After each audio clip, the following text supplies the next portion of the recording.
to speak option on the card. This allows you to still voice your opinion on an item on the record without having to speak. In accordance with the Americans with Disabilities Act, please contact a staff member if you need any assistance. Public comment on a non-agenda item will take place during the citizen comment portion of the evening. These are items that don't appear on tonight's formal agenda. The Commission Secretary will call your name when it's time for you to speak. At that time, please approach the podium and tell us your name for the record. You'll have a maximum of 3 minutes. The timer is on the screens visible from the podium. Note that you may also choose not to speak if other speakers before you have said what you wanted to say. Shouting, cheering, and loud noises will not be tolerated, and violators may be removed for disrupting the meeting. Goodyear Planning and Zoning Commission meetings stream live on YouTube and online at goodyearaz.gov. Follow the city's social media pages so you don't miss out on all that's happening in Goodyear. Thank you for coming to this meeting and being an active part of your city. And remember, it's a great time to be in Goodyear.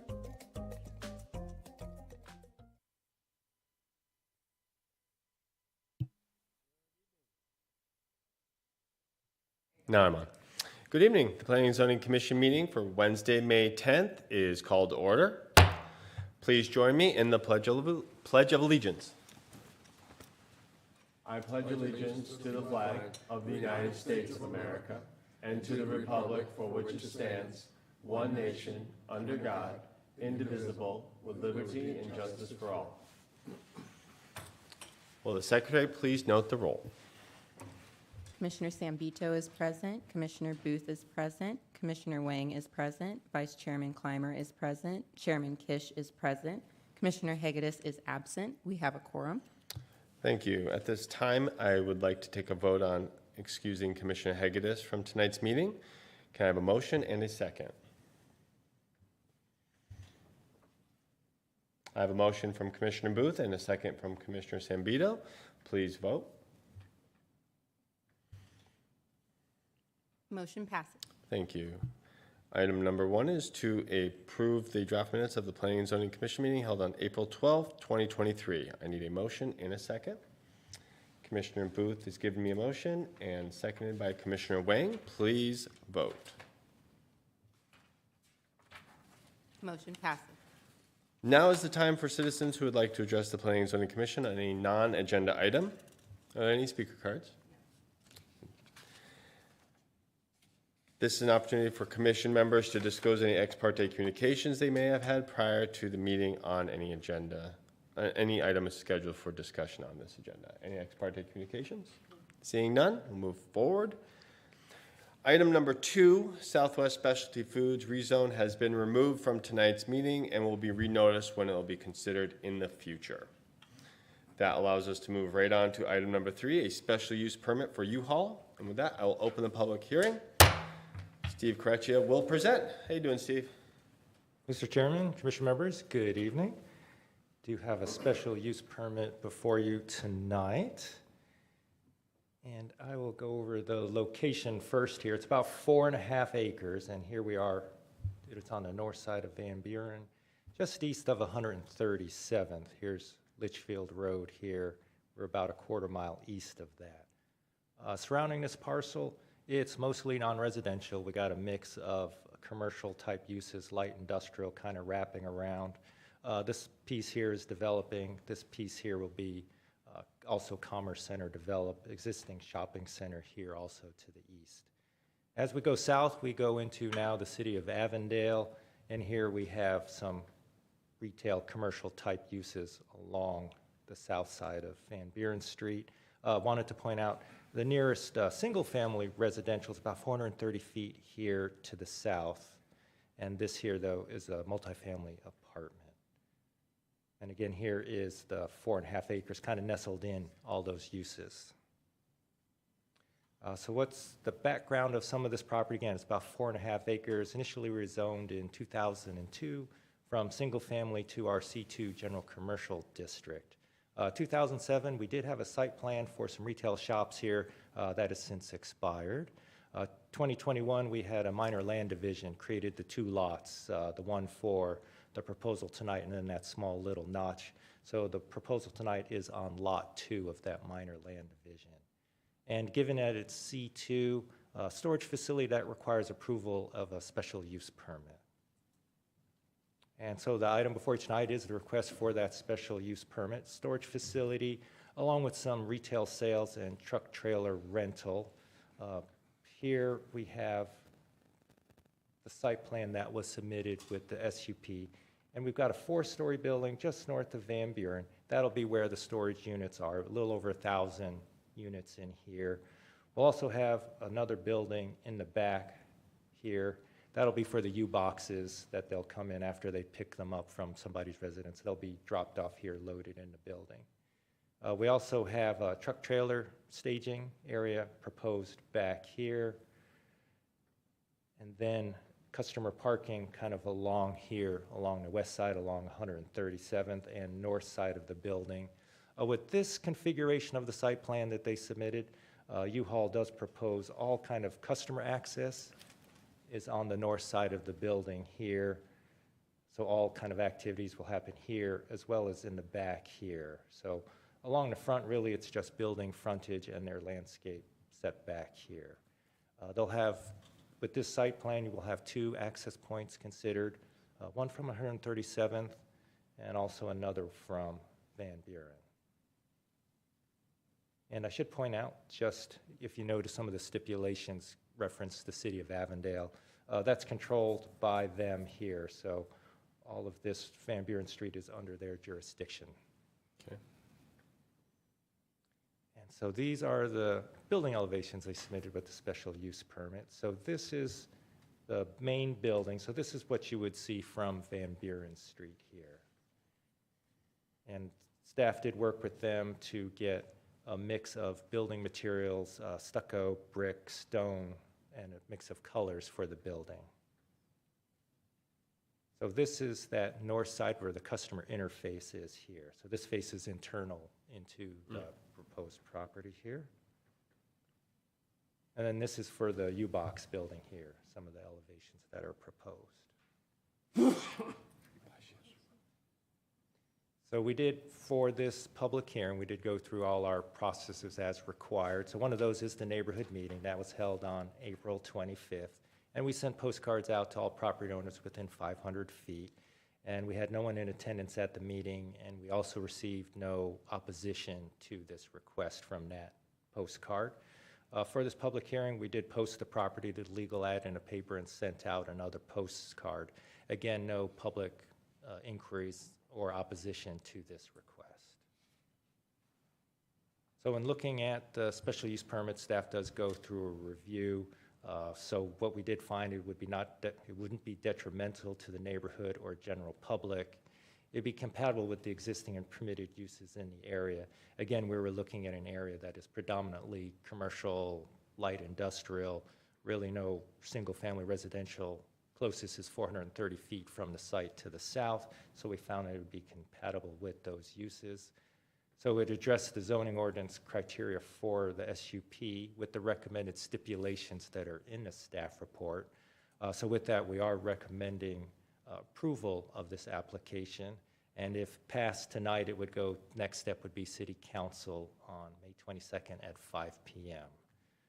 With that, Mr. Chairman, Commission members, that concludes my presentation. Available for questions. The applicant is here. They also have a short presentation they would like to show the Commission.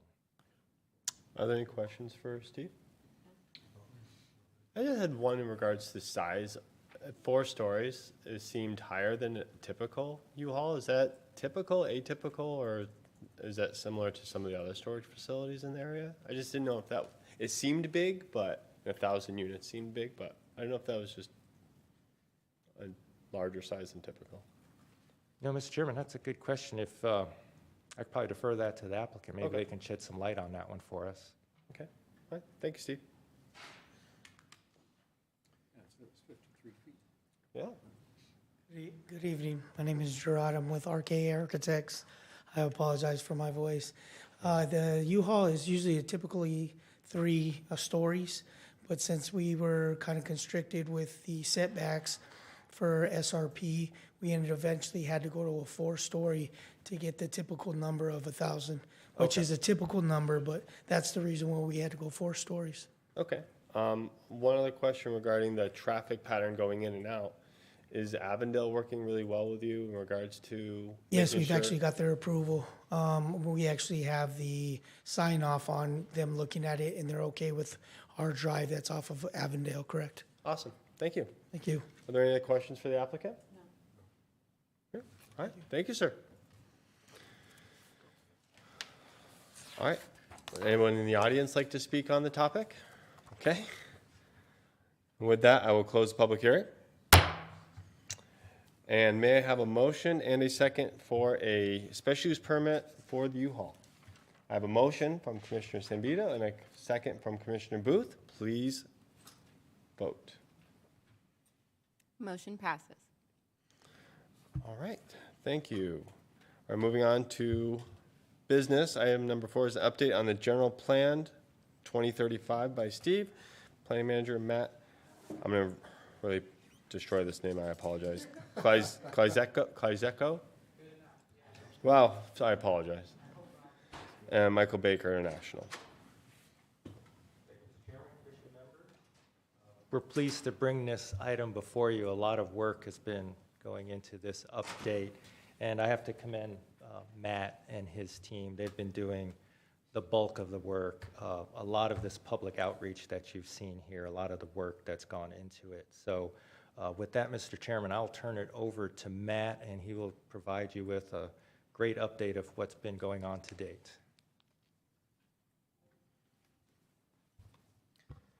Great. Well, thank you, Steve. Thank you, Chair and fellow commissioners. Matt K, to keep it simple. But I'll echo Steve's comments that it's nice to be before you this evening to talk through a little bit about the work that we've done up to this point on the general plan. So just kind of jumping right into it, my discussion topics are going to focus on 3 key areas. We're going to take you through the project process and progress, so kind of show where we've been and where we're headed.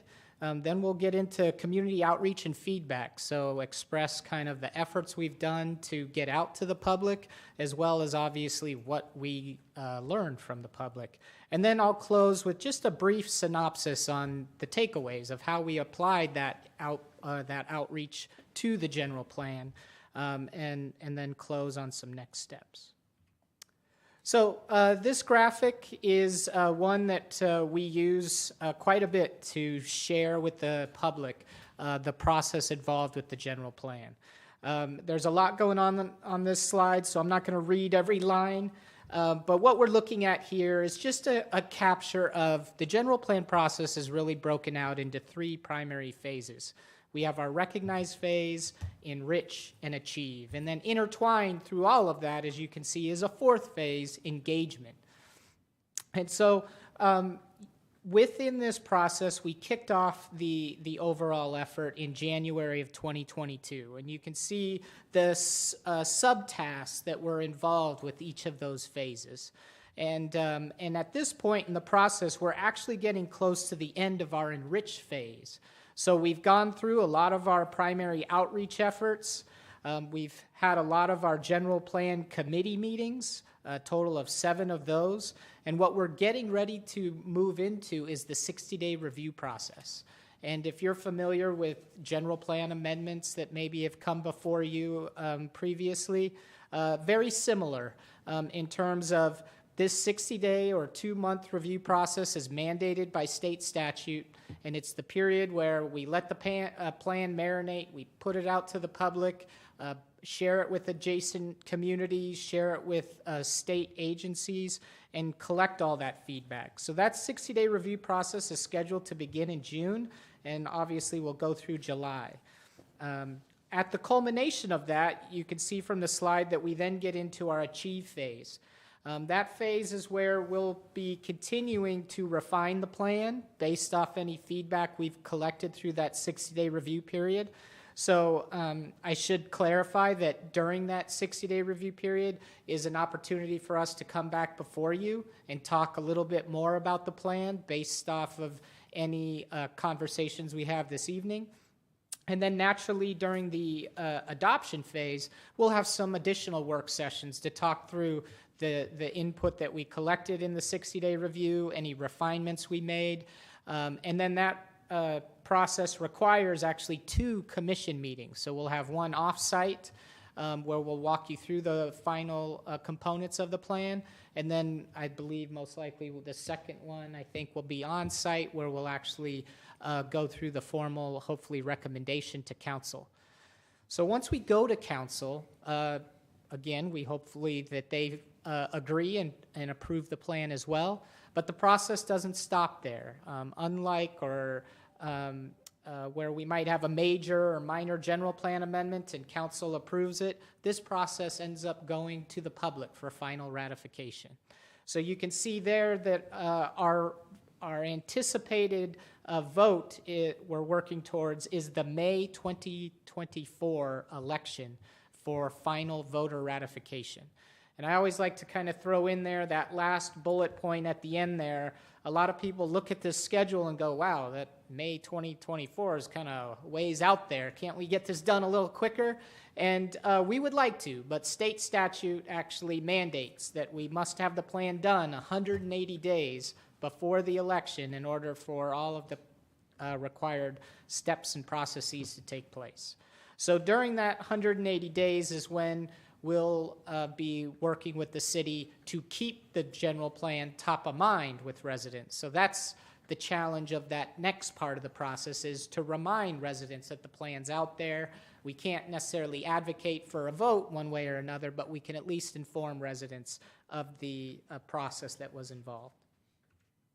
So with a plan that goes to the public for voter ratification, you can imagine that community outreach is a critical component of this. And so this is just one slide to try and quickly summarize all of the efforts that have been conducted to get feedback or inform residents about the general plan process. So right up front, we have our general plan committee. It's comprised of 18 members. We've had a total of 7 meetings to date. We're working to schedule our 8th meeting in July. And those meetings have been very robust, 2 hours each, really rolling up our sleeves, getting into the nuances of all aspects of the plan. And we take feedback to that committee to use them as a sounding board. So it's a really back and forth in terms of sharing with them what we've heard and asking them to help us kind of unpack some of that feedback that we get. Community workshops, yes, we still have the traditional in-person workshops. We had actually 2 rounds of those with 3 meetings in each round. So the idea was we'll have meetings north, central, and south Goodyear. So we did those a total of 6 times. And we also had a satellite meeting down in Mobile. So we went down and met with those residents and heard from them. You can see some of the pictures there of the different outreach efforts we had. Some of those have been complemented by target workshops. So even starting before the pandemic, but certainly since the pandemic, having the traditional asking residents to come to us public meetings are just not widely attended. And so we look for opportunities to go to the public or to meet the public when it's most convenient with them. So we complemented each round of our community workshops with virtual meetings. So you can see on the slide there, this image here is where we actually had a virtual room where residents could drop in the room and pan around and actually pick stations just as if they were at a meeting themselves. You can look at the same boards, you can comment on the same boards, just as if you were in person. The other aspect are, as I mentioned, our target workshops, and those are kind of our pop-up workshops, right? Try to intercept residents at locations where they frequent. So you can see we piggybacked a lot of special events that the city put on. So we have the one here in the middle was the ribbon cutting for this particular city hall. And we also just recently attended the Hops and Hops celebration, which was a great event as well. Complementing those, we went out and presented to HOAs, any HOA that wanted us to come out and speak. So some we spoke in person. So here's a great attendance at one of our Pebble Creek meetings.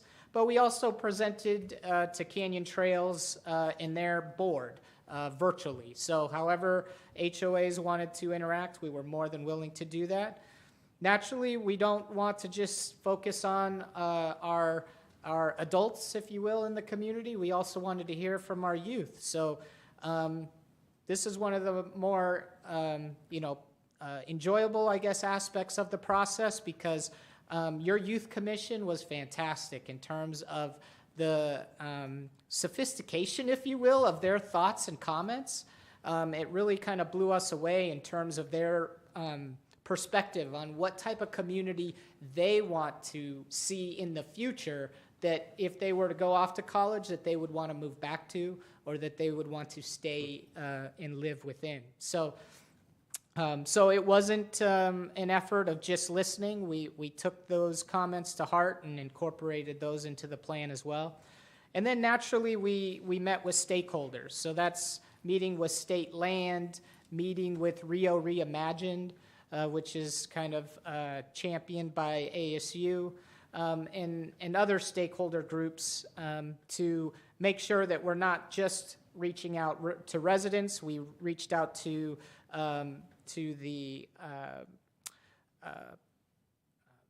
local commerce authority and other agencies within the city to make sure that we're hearing from businesses and other members of the community that complement the quality of life here in Goodyear.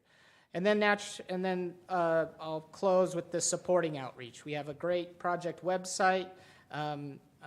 The city's communication department has been very helpful in getting social media postings out and having a strong presence in the In Focus magazine. So this is by no means comprehensive, but it does touch on some of the highlights of the community feedback that we received through all of those outreach efforts. This information is all captured in a full report. That report is on the project website. So if any resident in any meeting wrote something down on a Post-it, submitted something online, it's all captured in that plan. We want to be transparent. We want to be thorough and comprehensive. So at times we do summarize feedback into common themes, but if there was any specific comments, they're all tracked in that community outreach report. Within our outreach efforts, we focused on kind of two aspects. One is the natural comments. Those are the reoccurring themes. But we also want to complement that with geographic feedback, right? So understanding not just about someone's concern or opportunity, but physically on a map where issues might exist within the community. And so we had an interactive map that was available within those online outreach efforts, and then of course a static map at our in-person meetings where residents could put dots on areas that they thought should be targeted for growth and areas that should be targeted for preservation. And so you can see that we received a lot of pins on the map about targeting growth in North Goodyear. So it was kind of predicated more on infill type of comments as opposed to greenfield development in Southern Goodyear, which was a little interesting to us. And then preservation. We were happy to kind of see how top of mind the Gila River was to residents, and recognizing what that environmental jewel, I guess, within Goodyear could be long-term. And so the general plan is certainly exploring how to make the Gila River more prominent within the community and complement some of the efforts that have been done regionally in that aspect. So as far as the reoccurring themes go, hopefully these touch on some of the issues or opportunities that you are thinking of or have heard as residents come and speak before you. So you can imagine that water availability and conservation was probably at the top of the list. Traffic congestion and more retail options were close seconds. But we had heard or are hearing comments about housing overall, whether it be the amount of multifamily or the affordability aspect. And then open space and parks, residents certainly are just very proud and happy with the new recreation complex. But it's not lost on them that they want to continue that momentum within the community. And so complementing that with off-street trails and connectivity is something that we heard a lot about. We know, like you see on the last bullet there, warehouse big box development is something that residents would speak to of recognizing where those are located and how large of a footprint they have. But they always kind of matched it up with that, don't forget about the small homegrown businesses, and then complementing that to the retail aspect. So all of those start to stitch together. And I think in terms of the General Plan Committee, one of the most robust comment or discussions we had was on art and culture, and how much it's recognized that that can really enhance the quality of life or the character of the community overall. And so that certainly has a place in the plan. So with that, you can see, I won't read through all those, but on the right-hand side of the slide, you can see how the General Plan Committee and some of their feedback through different work efforts with them either aligned or complemented the themes that we were hearing from the public overall. So with the benefit of all that feedback, I want to get into a little bit of how is that incorporated into the development of the general plan update itself. So these next few slides will outline approach and outcomes within the general plan update.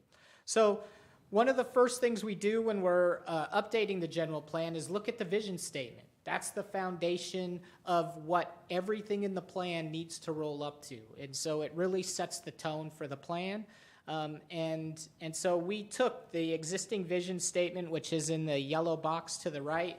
We took that to the public at one of our first outreach meetings. We took it to the General Plan Committee and asked residents just right up front, what do you like and dislike about this vision statement?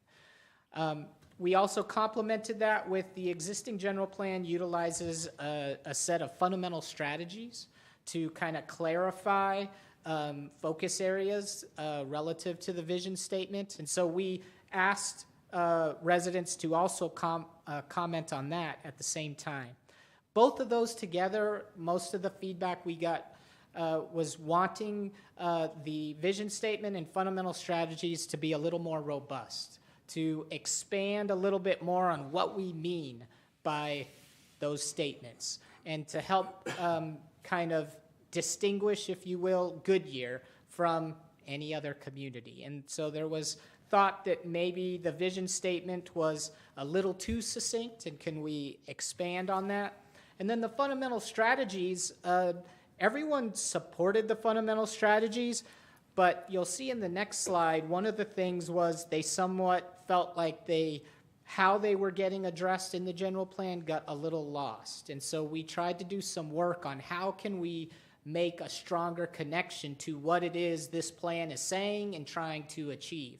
So you can see from the wording there, the way we approached it is we worked with the General Plan Committee to make the vision statement a little more robust, but then also from the fundamental strategy standpoint, we ask ourselves, what does Goodyear's future look like if the General Plan 2035 vision is achieved? And it's very important that we say Goodyear is, and then go through these 6 fundamental strategies. And why I focus on that is because from that vision statement and the fundamental strategies, we start looking at the overall structure of the plan. With the foundation of that vision and fundamental strategies, we then want to turn our attention to how user-friendly is the general plan. Because when we hand this off to someone and we say, you can have 5 minutes to just quickly look at this plan and tell me what Goodyear is all about, we want them to be able to use that 5 minutes and come back with a pretty strong understanding of what's important to this community.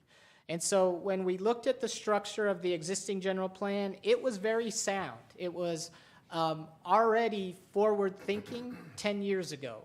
One of the comments I would say typically at this stage is the general plan is organized around a series of elements that are required by state statute, land use, growth areas, circulation, and you often see the general plan organized just by those requirements, and those are each are a chapter. That gets very static, right? Because it's the same from one community to the next, and it doesn't really tell you what it is this community is focusing on. So it's encouraging to see that the 2025 or existing general plan already saw that and worked to address that, challenge. And so you can see in that chapter 3 that it states the vision and fundamental strategies right up front. And then the bulk of the goals, policies, and actions of the plan are captured in that chapters 5, 6, and 7. And then I'd even add chapter 8 is very important as well. But one of the things the General Plan Committee shared is that's where that kind of disconnect kind of happens, is you see the vision and fundamental strategies, but then you get to the physical growth and development, community and culture, and economic development, and it doesn't tie closely right off the bat, if you will.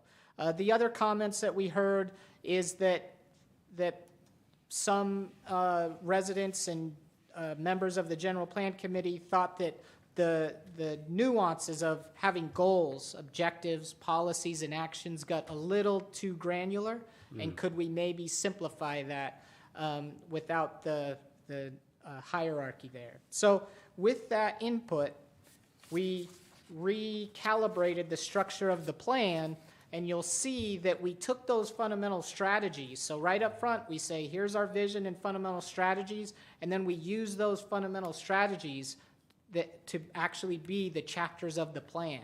So now residents or users of the plan can actually see, how are we working to be a livable and connected community? Well, here are the goals and policies that will help achieve that. Here are the goals and policies that help to be an inclusive and diverse, and so on and so forth. So we still have goals and policies, but you'll see we move the actions down to the implementation. So the actions start to become more of a checklist, if you will, and the plan itself kind of becomes layered.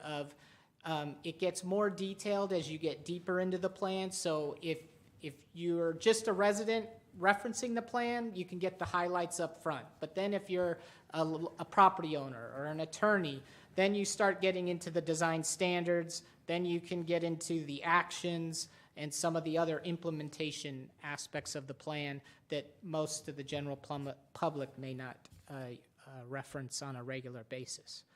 So all of that is how the outreach overall was then incorporated to the vision, fundamental strategies, and structure of the plan. Now, overall, here are some of the spotlight areas. Tonight we just wanted to give you a broad update of where we are and what we're focusing on. As we go through the 60-day review process and have some additional work sessions with you, we'd be happy to explore or discuss in more detail how the plan is addressing some of these spotlight areas. But you can see, or I would hope that you would expect, that these align with some of those reoccurring themes that we heard from the outreach efforts. So make water resources and conservation more prominent. And so with the way we're structuring the plan, we're able to show some of the cross-pollination that happens when you have a specific goal in one section that actually helps achieve an initiative in another chapter, if you will. So we have some matrices and tables to show how water resources and conservation is not just focused on one goal or one part of the plan, but it actually is considered on many parts of the plan. A balanced approach to housing for all. So that's something that, again, we heard the range of concerns about placement of multifamily to concerns about affordability.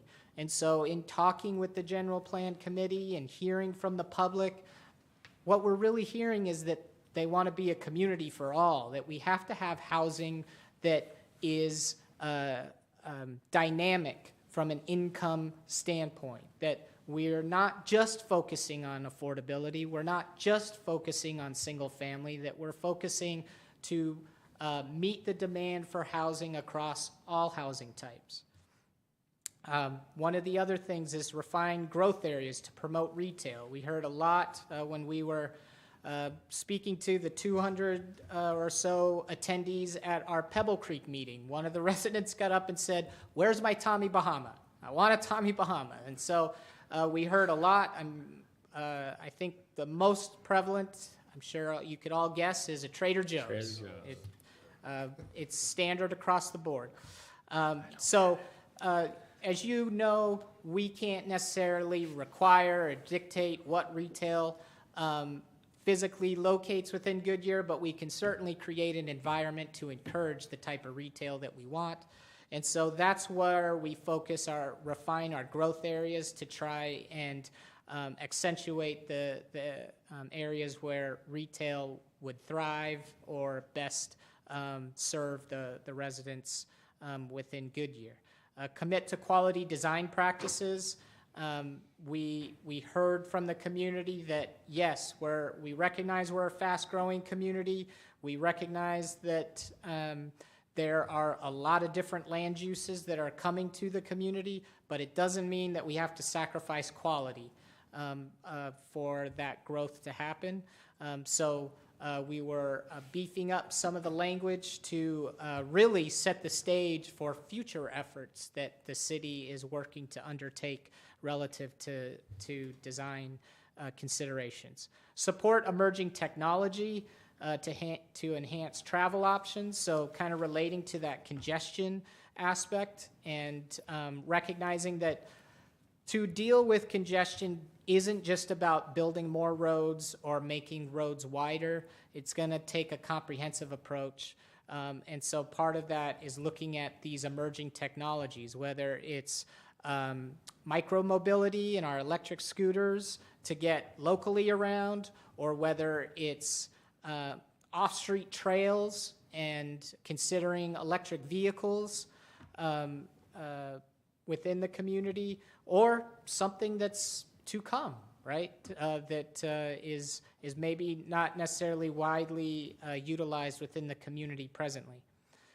Better control of light industrial and the business and commerce land use. So that goes back to that large warehouse, and I'm sure the commission is very familiar with this, of that business and commerce land use allows warehousing, but it doesn't get into much more detail than that. And so that's why we're seeing these particular types of uses in that business and commerce, which often is sometimes in proximity to residential development. And so looking at how we can create some better controls on that. And then also, as I mentioned before, enhancing that focus on the Gila River. And then last, I think I commend staff for kind of looking in advance for this component, that we don't often have the luxury of master plans getting updated at the same time as the general plan. And as you know, those master plans often provide some higher level of detail that we can pull things out of and then marry those up in the general plan so that both of those documents work seamlessly. And so it's encouraging that the Parks and Recreation Master Plan is already generally complete, and then the Transportation Master Plan is well underway and working towards that and should be completed before we finalize the general plan. And so again, at the culmination of this, we'll have a general plan that hopefully is speaking the same language as some of our more prominent master plans in the community. So next steps, these are just some of the highlights for you, again, to understand where we are in the process, where the commission might come into play. But again, we're finalizing the general plan public review draft in this month so that we're ready for our June through July 60-day review period. During that review period, we'll have another round of community workshops. So that will be 3 workshops, North, Middle, South Goodyear, as well as a virtual component. Then we'll have a general plan, our 8th general plan committee meeting to try and see if there's any other housekeeping items, if you will, that committee members think we need to continue to fine tune. And then, as I mentioned, we'd be looking at some council work sessions, or commission and council, I should say, in late August or early September, to then put us in a position to hopefully have our review and recommendation commission hearings in October, with council adoption in November, all setting up for that 180 days to the election in May of 2024. And so with that, Chair and Commission, I'll turn it back over to you if there's any comments or questions. Thank you, Matt. That was awesome, and for the update, and then for the process and all the work that you have done. It's a huge endeavor, and from us to you, thank you so much for your work. Enjoyed every minute of it. Are there any questions? I just want to say personally, can you hear me? Yep. Okay. Thank you, because listening, hearing this presentation, knowing the city and the residents and what they want, you hear them. The city hears them. So thank you. Appreciate it. No, thank you for those encouraging comments, because, yeah, we don't want to get to the ballot and leave any stone unturned. So it's great to get out to those special events, actually. Those are ones that I'm sure you're well aware, but we enjoy attending them and are impressed with the community and the level of effort put in those.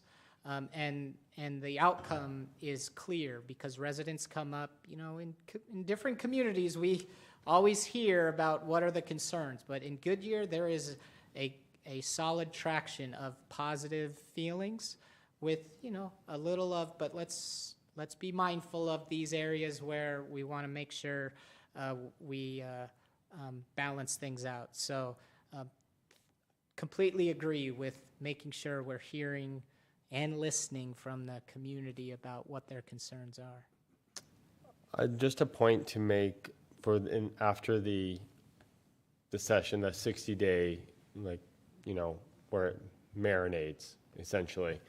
When we get together again, it would be huge to be able to take the plan and marry that with policy making, and when things come to our desk, when they go to City Council's desk, to be able to see the connection from, okay, this particular thing is about a warehouse going in this area.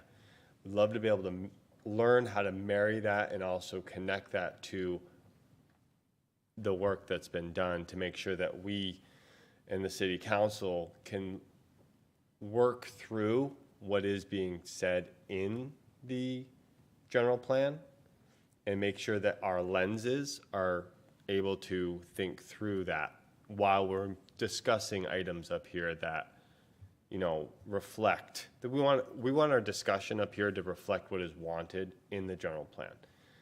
And I imagine that's really hard when you're developing something that's supposed to be 10 years out, last for 10 years.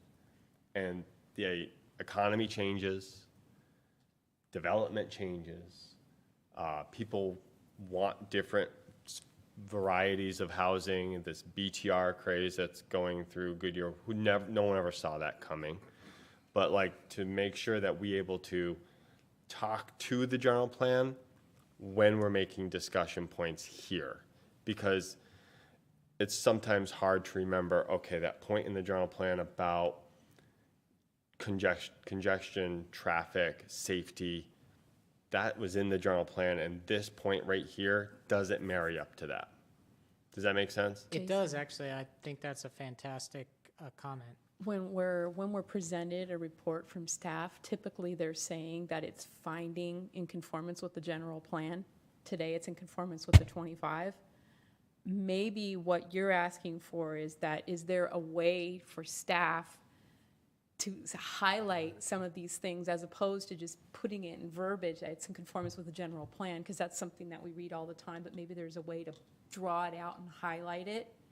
So that not only is it easier for us to say, oh yeah, this was the goal we were looking for, but it's also more clearly reflected to the general resident, because them just reading a staff report, that doesn't bounce out for them. Right.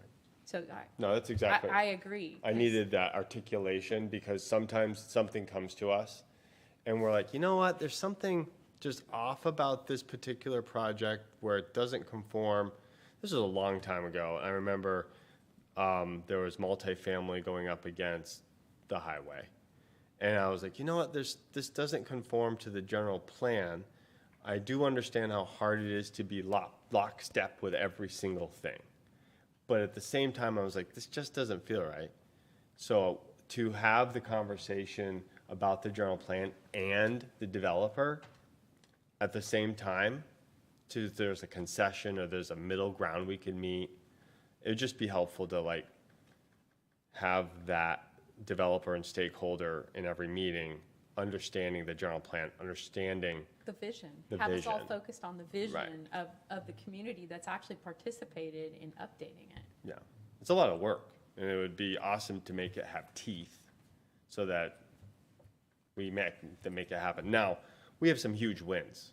Like, the arts in this town, the city, have grown in the artwork.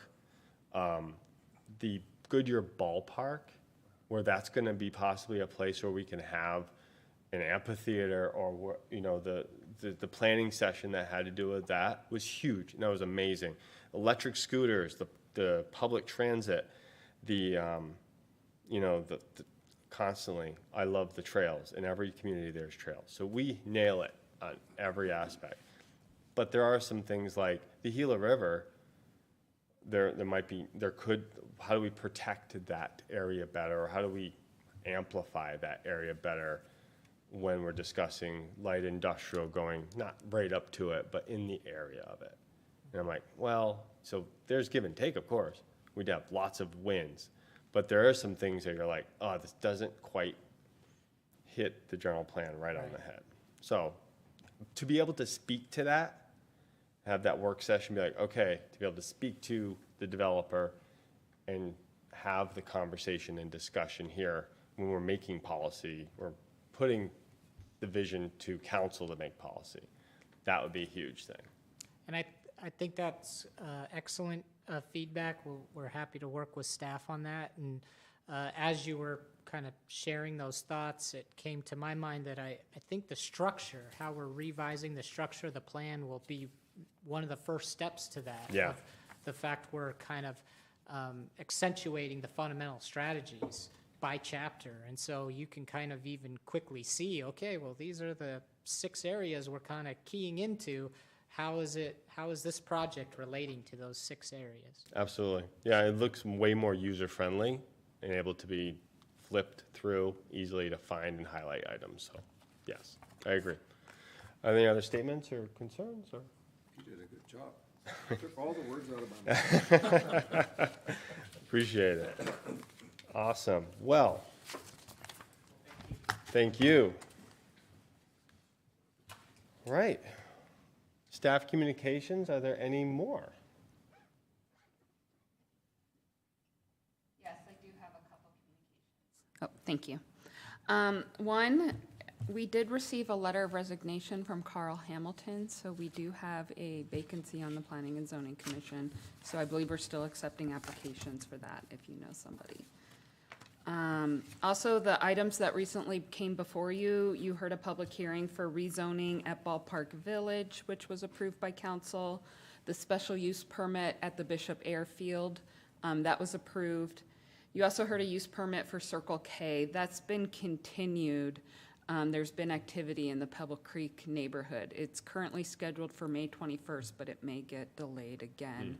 The applicant is working with the neighborhood on it.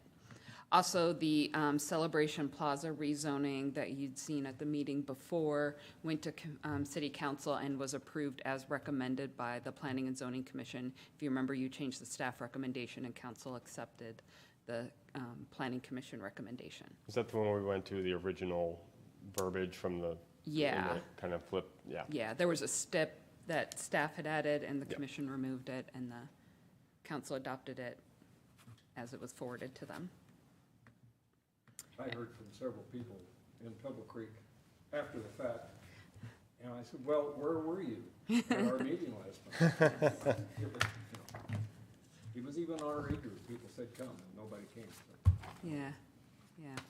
Yeah, it kind of came at, the activity came very late, so that's why they tabled it, and they're now trying to get some meetings with the community.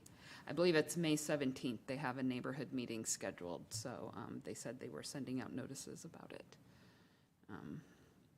So, yeah, you can spread that word to the neighborhood. That's all I have, thank you. Thank you. The next Planning and Zoning Commission meeting will be held on June 14th, 2023 at 6 p.m. at the Goodyear City Hall Council Chambers. There being no further business to discuss, this meeting is adjourned.